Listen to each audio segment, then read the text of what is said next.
ಅಧಿವೇಶನದಲ್ಲಿ ಗದ್ದಲ ಎಬ್ಬಿಸಿದ ಶಾಸಕರಿಗೆ ಉಚ್ಚಾಟನೆಯ ಬಿಸಿಯನ್ನ ಕೊಟ್ಟಿದ್ರು ಸ್ಪೀಕರ್.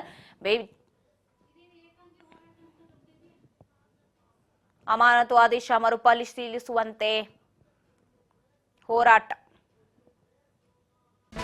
ಅಮಾನತು ಆದೇಶ ಮರುಪರಿಶೀಲಿಸುವಂತೆ ಮನವಿ. ಮುಂದಿನ ಕಾನೂನು ಹೋರಾಟಕ್ಕೂ ಕೂಡ ಸಜ್ಜಾಗಿದ್ದಾರೆ ರೆಬಲ್ಸ್. ಸ್ಪೀಕರ್ ನಡೆ ವಿರುದ್ಧ ಗರಂ ಆಗಿದ್ದು ಮಹತ್ವದ ಸಭೆಗೆ ಸಜ್ಜಾಗಿದ್ದಾರೆ. ಅಮಾನತ್ತಾಗಿದ್ದ ಬಿಜೆಪಿಯ 18 ಶಾಸಕರು ಅಮಾನತ್ತಾಗಿದ್ರು. 18 ಶಾಸಕರು ಬಿಜೆಪಿಯಲ್ಲಿ. ಸೊ ಅವರೀಗ ಸ್ಪೀಕರ್ ನಡೆಗೆ ಗರಂ ಆಗಿದ್ದು ಪ್ರತ್ಯೇಕವಾಗಿ ಮಾತುಕತೆಗೆ ಮುಂದಾಗ್ತಾ ಇದ್ದಾರೆ.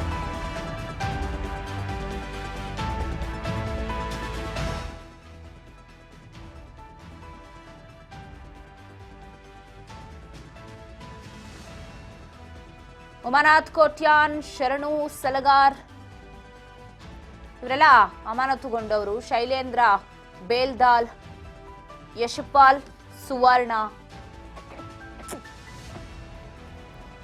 Bharat Shetty, Basavaraj Matimod, Munirathna, Dheeraj Muniraju, Chandru Lamani, Doddannagouda Patil, C K Ramamurthy, Ashwath Narayan, S R Vishwanath, Byrathi Basavaraj, M R Patil, Channabasappa, B Suresh Gowda, Harish B P, Umanath Kotian ಸೇರಿದಂತೆ 18 ಜನರು ಅಮಾನತಾಗಿದ್ರು. ಸೊ ಅವರು ಸಭೆಗೆ ಸಜ್ಜಾಗಿದ್ದಾರೆ. ಈಗ ಖಾಸಗಿ ಹೋಟೆಲ್ನಲ್ಲಿ ಪ್ರತ್ಯೇಕವಾಗಿ ಮಾತುಕತೆಗೆ ಮುಂದಾಗ್ತಾ ಇದ್ದಾರೆ. ಸ್ಪೀಕರ್ ವಿರುದ್ಧ ಮೈತ್ರಿ ನಾಯಕರು ದಂಗೆ ಎದ್ದಿದ್ದಾರೆ, ಗರಂ ಆಗಿದ್ದಾರೆ. ಮಹತ್ವದ ಸಭೆ ಮಾಡ್ತೀವಿ, ನಾವು ಕಾನೂನು ಹೋರಾಟ ಮಾಡ್ತೀವಿ ಅಂತ ಹೇಳಿ ಮುಂದಾಗಿದ್ದಾರೆ.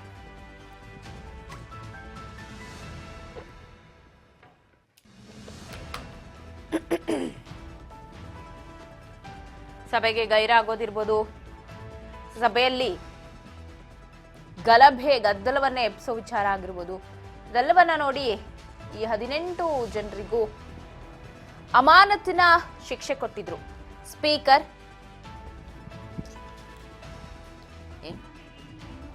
ಈ ಹಿಂದೆನೆ ಸ್ಪೀಕರ್ ನಡೆ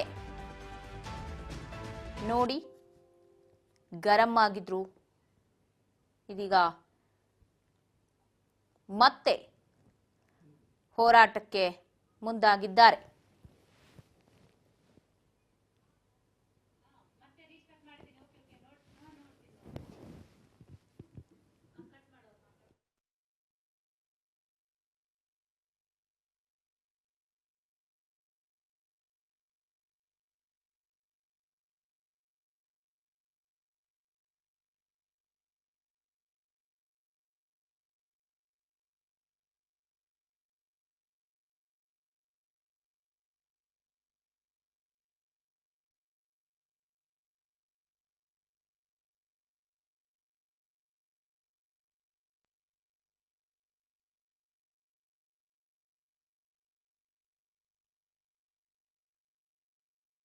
ಪರಿಶೀಲಿಸುವಂತೆ ಮನವಿಯನ್ನ ಮಾಡ್ತಿದ್ದು ಶಾಸಕರು ಇವತ್ತು ಸಭೆಯನ್ನ ಮಾಡ್ತಾ ಇದ್ದಾರೆ. ಅಮಾನತುಗೊಂಡ 18 ಶಾಸಕರು ಬಗ್ಗೆ ಮತ್ತಷ್ಟು ಅಪ್ಡೇಟ್ಸ್ ಕೊಡ್ತಾ ಹೋಗ್ತಾರೆ. ಪ್ರತಿನಿಧಿ ರೇಣುಕಾ ಫೋನ್ ಸಂಪರ್ಕದಲ್ಲಿದ್ದಾರೆ. ರೇಣುಕಾ, ಹಿಂದೆ ಅಧಿವೇಶನದಲ್ಲಿ ಗದ್ದಲ ಎಬ್ಸಿದ್ರು ಅನ್ನೋ ಕಾರಣ, ಗೈರಾಗ್ತಿದ್ರು ಅನ್ನೋ ಕಾರಣಕ್ಕೆ ಜನಪ್ರತಿನಿಧಿಗಳಿಗೆ ಉಚ್ಚಾಟನೆಯ ಬಿಸಿ ಮುಟ್ಟಿಸಿದ್ರು ಸ್ಪೀಕರ್. ಸೊ ಆ ವಿಚಾರವಾಗಿ ಇವತ್ತು ಸಭೆ ಮಾಡ್ತಾ ಇದ್ದಾರೆ ಶಾಸಕರು. ಸದ್ಯದ ಅಪ್ಡೇಟ್ಸ್. ಪವಿತ್ರ, ಏನು ಕಳೆದ ಒಂದು ಬಜೆಟ್ ಅಧಿವೇಶನದ ಸಂದರ್ಭದಲ್ಲಿ ಮೀಸಲಾತಿಯನ್ನು ವಿರೋಧಿಸಿ ಸ್ಪೀಕರ್ ವಿರುದ್ಧ ಮತ್ತೆ ಸರ್ಕಾರದ ವಿರುದ್ಧ ಬಿಲ್ ಪಾಸ್ ಮಾಡಬಾರ್ದು ಅಂತಕ್ಕಂಥ ವಿಚಾರಕ್ಕೆ ಬಿಜೆಪಿ ಮತ್ತೆ ಜೆಡಿಎಸ್ ನಾಯಕರು ಸದನದ ಒಳಗೆ ಸಾಕಷ್ಟು ಒಂದು ಹೋರಾಟವನ್ನು ಕೂಡ ಮಾಡಿದ್ರು. ಈ ಒಂದು ಸಂದರ್ಭದಲ್ಲಿ ಬಿಜೆಪಿಯಲ್ಲಿ ಇರ್ತಕ್ಕಂಥ ಒಂದಿಷ್ಟು ಶಾಸಕರು ಬೇರೆ ರೀತಿಯ ಅವಮಾನಕಾರಕವಾಗಿ ಸ್ಪೀಕರ್ಗೆ ನಡ್ಕೊಂಡಿದ್ದಾರೆ ಅಂತಕ್ಕಂಥ ಆರೋಪದ ಒಂದು ಅಡಿಯಲ್ಲಿ ಕೂಡ 18 ಬಿಜೆಪಿ ಶಾಸಕರನ್ನು ಕೂಡ 6 ತಿಂಗಳ ಕಾಲ ಅವರನ್ನು ಅಮಾನತು ಕೂಡ ಮಾಡಲಾಗಿತ್ತು. ಇದರ ವಿರುದ್ಧವೂ ಕೂಡ ಸಾಕಷ್ಟು ಒಂದು ಆಕ್ರೋಶವನ್ನು ಕೂಡ ಈಗಾಗಲೇ ಬಿಜೆಪಿ ಶಾಸಕರು ಮತ್ತೆ ಮುಖಂಡರು ಕೂಡ ಹೊರಹಾಕಿದ್ರು. ಈ ಒಂದು ಅಮಾನತನ್ನು ಮರುಪರಿಶೀಲನೆ ಮಾಡ್ಬೇಕು ಅಂತ ಹೇಳಿ ಕೂಡ ವಿಪಕ್ಷ ನಾಯಕರಾದಂತಹ ಆರ್ ಅಶೋಕ್ ಅವರು ಕೂಡ ಸ್ಪೀಕರ್ ಅವ್ರಿಗೂ ಮನವಿಯನ್ನು ಕೂಡ ಮಾಡ್ಕೊಂಡಿದ್ರು. ಆದಾಗ್ಯೂ ಕೂಡ ಇದುವರೆಗೂ ಇನ್ನು ಯಾವುದೇ ರೀತಿಯಾದಂತಹ ಒಂದು ಸಕಾರಾತ್ಮಕ ಒಂದು ಸ್ಪಂದನೆಯನ್ನು ಸ್ಪೀಕರ್ ಅವರು ಕೂಡ ಕೊಟ್ಟಿಲ್ಲ. ಹಾಗಾಗಿ ಇಂದು ಮತ್ತೊಂದು ಸಭೆ ನಡೆಸಬೇಕು ಅಂತ ಹೇಳಿ ಯಾರೆಲ್ಲ ಅಮಾನತಾಗಿದ್ರು 18 ಶಾಸಕರು ಅವರೆಲ್ಲರೂ ಕೂಡ ಸಭೆಯನ್ನು ಸೇರೋದಕ್ಕೆ ಈಗಾಗಲೇ ಪ್ಲಾನ್ ಅನ್ನು ಕೂಡ ಮಾಡ್ಕೊಂಡಿರುವಂತದ್ದು. ಖಾಸಗಿ ಹೋಟೆಲ್ ನಲ್ಲಿ ಇಂದು ಸಭೆಯನ್ನು ಕೂಡ ಮಾಡ್ಬೇಕು ಅಂತ ಹೇಳಿ ಎಲ್ಲ ಶಾಸಕರು ಕೂಡ ತೀರ್ಮಾನ ತೆಗೆದುಕೊಂಡಿರುವಂತದ್ದು.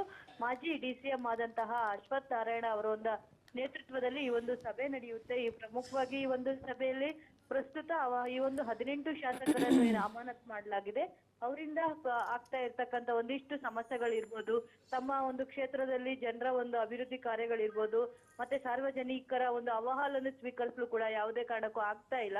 ಹಾಗಾಗಿ ಸಾಕಷ್ಟು ಸಮಸ್ಯೆ ಆಗ್ತಾ ಇದೆ. ಅನುದಾನ ಬಿಡುಗಡೆಯಾಗುವ ಒಂದು ವಿಚಾರದಲ್ಲಿ ಇರ್ಬೋದು, ಅಭಿವೃದ್ಧಿ ಕಾರ್ಯಗಳ ವಿಚಾರದಲ್ಲೂ ಕೂಡ ಕುಂಠಿತ ಆಗ್ತಾ ಇದೆ. ಹಾಗಾಗಿ 6 ತಿಂಗಳ ಕಾಲ ಅಮಾನತು ಮಾಡೋದ್ರಿಂದ ಮತ್ತೆ ತಮ್ಮ ಒಂದು ಕ್ಷೇತ್ರದಲ್ಲೂ ಕೂಡ ಸಾಕಷ್ಟು ಒಂದು ಪರಿಣಾಮ ಬೀರುತ್ತೆ. ಹಾಗಾಗಿ ಯಾವ ರೀತಿಯಾಗಿ ಈ ಒಂದು ಅಮಾನತನ್ನು ಮತ್ತೆ ಮರುಪರಿಶೀಲನೆ ಮಾಡಬೇಕು, ಅದ್ರ ಜೊತೆಗೇನೆ ಸ್ಪೀಕರ್ ಅವರಿಗೆ ಮನವಿ ಮಾಡ್ಕೊಳ್ಬೇಕು. ಮತ್ತೆ ಪ್ರಸ್ತುತ ರಾಜ್ಯ ಸರ್ಕಾರ ಯಾವ ರೀತಿಯಾಗಿ ಈ ಒಂದು ಬಿಲ್ ಅನ್ನು ಪಾಸ್ ಮಾಡ್ಲಿಕ್ಕೆ ಮುಂದಾಗಿತ್ತು, ಮತ್ತೆ ಯಾವ ಒಂದು ವಿಚಾರಕ್ಕೆ ಈ ಒಂದು ಹೋರಾಟವನ್ನು ಮಾಡಲಾಗಿತ್ತು ಅನ್ನೋ ಒಂದು ವಿಚಾರವನ್ನು ಕೂಡ ಸ್ಪೀಕರ್ ಅವರಿಗೆ ಮತ್ತೊಮ್ಮೆ ಮನವರಿಕೆ ಮಾಡಿ ಈ ಒಂದು ಅಮಾನತನ್ನು ಶೀಘ್ರದಲ್ಲೇ ತೆಗೆದು ಹಾಕ್ಬೇಕು ಅಂತ ಮನವಿಯನ್ನು ಕೂಡ ನೀಡುವ ಸಾಧ್ಯತೆ ಹೆಚ್ಚಾಗಿರುವಂತದ್ದು. ಪವಿತ್ರ.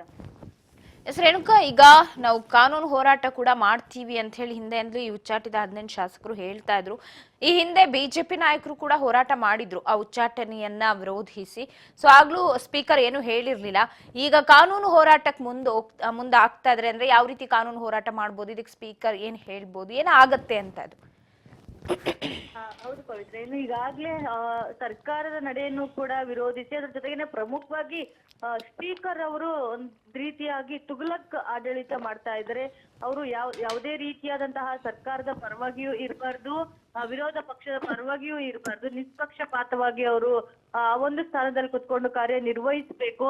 ಆದ್ರೆ ಇವರು ಒಂದು ಪಕ್ಷಕ್ಕೆ ಫೇವರಿಸಮ್ ಆಗಿ, ಅದರಲ್ಲೂ ಕೂಡ ಪ್ರಮುಖವಾಗಿ ಅವರು ಕೂಡ ಅಲ್ಪಸಂಖ್ಯಾತರ ಒಂದು ಸಮುದಾಯದಿಂದ ಬಂದವರಾಗಿ, ಹಾಗಾಗಿ ಅವರು ಈ ಒಂದು ಬಿಲ್ ಅನ್ನು ಪಾಸ್ ಮಾಡ್ಲೇಬೇಕು ಅನ್ನೋ ಒಂದು ನಿಟ್ಟಿನಲ್ಲೇ ನಮ್ಮನ್ನು ಈ ರೀತಿಯಾಗಿ ನಡೆದುಕೊಂಡಿದ್ದಾರೆ, ನಮ್ಮನ್ನು ಅಮಾನತ್ ಮಾಡಿದ್ದಾರೆ ಅಂತ ಹೇಳಿ ಕೂಡ ಈಗಾಗಲೇ ಬಿಜೆಪಿ ನಾಯಕರು ಸಾಕಷ್ಟು ಒಂದು ಆರೋಪವನ್ನು ಕೂಡ ಮಾಡಿರುವಂತದ್ದು. ಇನ್ನು ಬೇರೆ ಬೇರೆ ಒಂದು ರಾಜ್ಯದಲ್ಲೂ ಕೂಡ ಈ ರೀತಿಯಾದಂತಹ ಅಮಾನತುಗಳು ನಡೆದಿವೆ. ಆದ್ರೆ ಅಲ್ಲಿ ಕೇವಲ 3 ದಿನ ಅಥವಾ ಮತ್ತೊಂದು ಆ ಒಂದು ಸದನ ನಡೆಯುವ ಒಂದು ಸಂದರ್ಭದವರೆಗೂ ಮಾತ್ರ ಅಮಾನತ್ ಮಾಡ್ಲಾಗ್ತಾ ಇತ್ತು. ಆದ್ರೆ ಈ ರೀತಿಯಾದಂತಹ 6 ತಿಂಗಳು ಅಮಾನತ್ತು ಇದು ನಮ್ಮ ರಾಜ್ಯದಲ್ಲೇ ಇಡೀ ದೇಶದಲ್ಲೇ ಇದೇ ಮೊದಲನೇ ಬಾರಿಗೆ ಅಂತ ಹೇಳಿ ಕೂಡ ಆಕ್ರೋಶವನ್ನು ವ್ಯಕ್ತಪಡಿಸಿದ್ರು. ಜೊತೆಗೇನೆ ಇದ್ರ ವಿರುದ್ಧ ನಾವು ಕಾನೂನು ಹೋರಾಟವನ್ನು ಕೂಡ ಮಾಡ್ತೀವಿ. ಒಬ್ಬ ಸ್ಪೀಕರ್ ಆ ಒಂದು ಜವಾಬ್ದಾರಿಯುತವಾದಂತಹ ಸ್ಥಾನದಲ್ಲಿ ಕುತ್ಕೊಂಡು ಯಾವ ರೀತಿಯಾಗಿ ವರ್ತನೆ ಮಾಡಿದ್ದಾರೆ, ಅವರು ಪಕ್ಷಾತೀತವಾಗಿ ಕೆಲಸ ಮಾಡ್ಬೇಕಾಗಿತ್ತು. ಆದ್ರೆ ಕೇವಲ ಒಂದು ಪಕ್ಷ ಒಂದು ಸಮುದಾಯಕ್ಕೋಸ್ಕರ ಈ ರೀತಿಯಾಗಿ ಶಾಸಕರನ್ನು ಅಮಾನತ್ ಮಾಡಲಾಗಿದೆ. ಹಾಗಾಗಿ ಕಾನೂನು ಹೋರಾಟವನ್ನು ಕೂಡ ಮಾಡ್ತೀವಿ, ರಾಜ್ಯಪಾಲರಿಗೆ ಹಕ್ಕುಚ್ಯುತಿ ಮಂಡನೆ ಮಾಡ್ತೀವಿ ಅಂತಕ್ಕಂಥದ್ದನ್ನು ಕೂಡ ಈಗಾಗಲೇ ಬಿಜೆಪಿ ನಾಯಕರು ಹೇಳಿರುವಂತದ್ದು. ಸದ್ಯ ಈ ಬಾರಿ ಮತ್ತೆ ಸ್ಪೀಕರ್ ಅವರನ್ನ 18 ಶಾಸಕರು ಕೂಡ ಭೇಟಿ ಮಾಡ್ತಾರೆ. ಆ ಒಂದು ಭೇಟಿಯ ಸಂದರ್ಭದಲ್ಲೂ ಕೂಡ ಅವರಿಗೆ ಮನವರಿಕೆ ಮಾಡುವ ಪ್ರಯತ್ನವನ್ನು ಕೂಡ ಮಾಡ್ತಾರೆ. ಜೊತೆಗೆ ಮನವಿ ಪತ್ರವನ್ನು ಕೂಡ ನೀಡ್ತಾರೆ. ಅದಾದ ನಂತರ ಸ್ಪೀಕರ್ ಅವರು ಯಾವ ತೀರ್ಮಾನ ತೆಗೆದುಕೊಳ್ತಾರೆ, ಅಮಾನತನ್ನು ವಾಪಸ್ ಪಡೀತಾರ ಅಥವಾ ಅದನ್ನೇ ಮತ್ತೆ ಮುಂದುವರ್ಸ್ಕೊಂಡು ಹೋಗ್ತಾರ ಅನ್ನೋದ್ರ ಮೇಲೆ ಬಿಜೆಪಿ ನಾಯಕರು ತಮ್ಮ ಮುಂದಿನ ಹೋರಾಟವನ್ನು ಯಾವ ರೀತಿಯಾಗಿ ನಿರ್ಧಾರ ಮಾಡಬೇಕು ಅನ್ನೋದನ್ನು ಕೂಡ ತೀರ್ಮಾನ ಮಾಡಲಾಗುತ್ತೆ. ಪವಿತ್ರ. ಓಕೆ, ಥ್ಯಾಂಕ್ ಯು ರೇಣುಕಾ ಮಾಹಿತಿಗಾಗಿ. ಒಟ್ಟಾರೆ